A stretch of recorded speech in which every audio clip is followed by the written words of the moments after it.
Exercise 13.1, question number 3.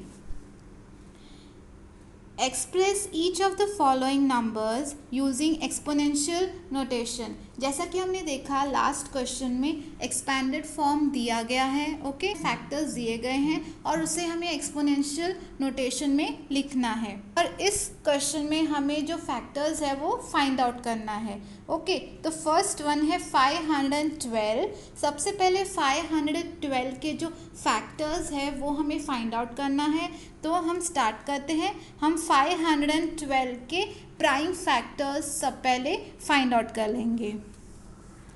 512, जैसा कि हम देख सकते हैं कि यहाँ पर यूनिट्स प्लेस में 2 है और एक इवन नंबर है, इसलिए हम 2 एज अ फैक्टर कंसिडर करेंगे और 512 को 2 से डिवाइड करेंगे तो हमें क्वेश्चन मिलेगा 256। अगेन 6 यूनिट्स प्लेस में एक इवन नंबर है तो 2 से डिविजिबल है, हम 2 एज अ फैक्टर लेंगे फिर से और 256 को 2 से डिवाइड करेंगे तो हमें क्वेश्चन मिलेगा 128। 128 को हम 2 से डिवाइड करेंगे तो हमें क्वेश्चन मिलेगा 64। अगेन हम 2 से डिवाइड करेंगे, 64 को जब हम 2 से डिवाइड करेंगे तो हमें क्वेश्चन मिलेगा 32। 32 को हम 2 से डिवाइड करेंगे तो हमें क्वेश्चन मिलेगा 16। 16 को 2 से डिवाइड करेंगे तो हमें क्वेश्चन मिलेगा 8। 8 को 2 से डिवाइड करने पर हमें क्वेश्चन मिलेगा 4। 4 को 2 से डिवाइड करने के बाद क्वेश्चन मिलेगा 2 और 2 को 2 से डिवाइड करने के बाद हमें क्वेश्चन मिलेगा 1, ओके। हमने 512 के प्राइम फैक्टर्स फाइंड आउट कर लिए हैं। तो जो फैक्टर्स है वो कुछ इस तरह है, 2 into 2 into 2 into 2 into 2 into 2 into 2 into 2 into 2, यानी 2 को हम 1 2 3 4 5 6 7 8 9, जब हम 2 को 9 टाइम्स मल्टीप्लाई करते हैं तो हमें प्रोडक्ट मिलेगा 512, इसलिए हम बेस में 2 लिखेंगे। हमने 9 टाइम्स मल्टीप्लाई किया है इसलिए एक्सपोनेंट में होगा डिजिट 9। तो 512 का एक्सपोनेंशियल नोटेशन होगा 2 रेज़ टू द पावर 9।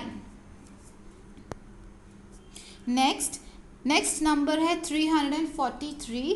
हम 343 के प्राइम फैक्टर्स फाइंड आउट करेंगे। जैसा कि हम देख सकते हैं कि यूनिट्स प्लेस में एक ऑड नंबर है, इसलिए हम नेक्स्ट नंबर देखेंगे, ओके। हम 2 कंसिडर नहीं करेंगे, नेक्स्ट फैक्टर हम लेंगे।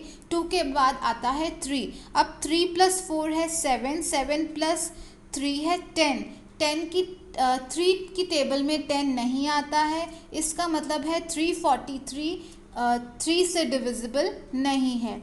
अब 3 के बाद नेक्स्ट और जो नंबर है वो है 5। अब जैसा कि यहाँ पे यूनिट्स प्लेस में डिजिट है 3, ओके, और 5 से कोई भी नंबर तभी डिविजिबल होगा जब यूनिट्स प्लेस में या तो 5 होगा या तो 0 होगा, पर यहाँ पर ना तो 5 है ना 0 है, इसलिए जो नंबर है 343 वो 5 से भी डिविजिबल नहीं है। इसलिए नेक्स्ट जो और नंबर 5 के बाद आता है वो है 7, तो हम 7 कंसिडर करेंगे।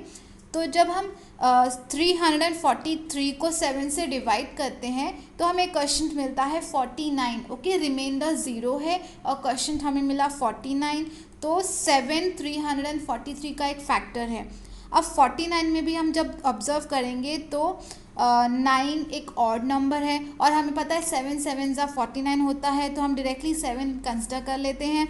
49 को जब हम 7 से डिवाइड करेंगे तो हमें क्वेश्चन मिलेगा 7। 7 को जब हम 7 से डिवाइड करेंगे तो हमें क्वेश्चन मिलेगा 1, ओके। तो यानी 343 को हम एज अ प्रोडक्ट लिख सकते हैं 7 इंटू 7 इंटू 7, यानी 7 को जब हम 3 टाइम्स मल्टीप्लाई करेंगे तो हमें प्रोडक्ट की जो वैल्यू है वो मिलेगी 343। इसलिए 343 is equal to 7 into 7 into 7। 7 को हमने 3 टाइम्स मल्टीप्लाई किया है, इसलिए इस एक्सप्रेशन को हम लिख सकते हैं 7 raise to the power 3। Okay, 343 के प्राइम फैक्टर्स है 7 इंटू 7 इंटू 7, और इस एक्सप्रेशन का एक्सपोनेंशियल नोटेशन है 7 रेज टू द पावर 3। 343 का एक्सपोनेंशियल नोटेशन है 7 raise to the power 3।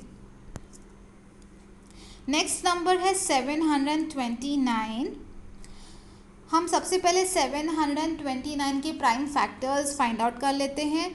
Start करते हैं 2 से। जैसा कि हम देख सकते हैं कि जो यूनिट्स प्लेस है उसमें एक ऑड नंबर है, इसलिए इस नंबर को हम 2 से डिवाइड नहीं कर सकते। ये जो नंबर है वो 2 से डिविजिबल नहीं है। 2 के बाद नेक्स्ट नंबर आता है 3। हम चेक करते हैं 3 से ये नंबर डिविजिबल है कि नहीं। 7 + 2 इज़ 9, 9 + 9 इज़ 18। 3 की टेबल में 18 आता है, तो यस 729 3 से डिविजिबल है। तो आइए स्टार्ट करते हैं। जब हम 729 को 3 से डिवाइड करते हैं तो हमें क्वेश्चन मिलेगा 243। अगेन हम चेक करते हैं। 4 + 3 इज़ 7, 7 + 2 इज़ 9। 3 की टेबल में 9 आता है, इसका मतलब है 243 डिजिट 3 से डिविजिबल है। तो हम again 3 as a factor consider करेंगे और 243 को 3 से डिवाइड करेंगे, तो हमें क्वेश्चन मिलेगा 81। सिमिलरली सेम प्रोसेस हम फॉलो करेंगे। 81 को जब हम 3 से डिवाइड करेंगे तो हमें मिलेगा क्वेश्चन 27। जब 27 को 3 से डिवाइड करेंगे तो हमें क्वेश्चन मिलेगा 9। जब 9 को हम 3 से डिवाइड करेंगे तो हमें क्वेश्चन मिलेगा 3। जब हम 3 को 3 से डिवाइड करेंगे तो हमें क्वेश्चन मिलेगा 1।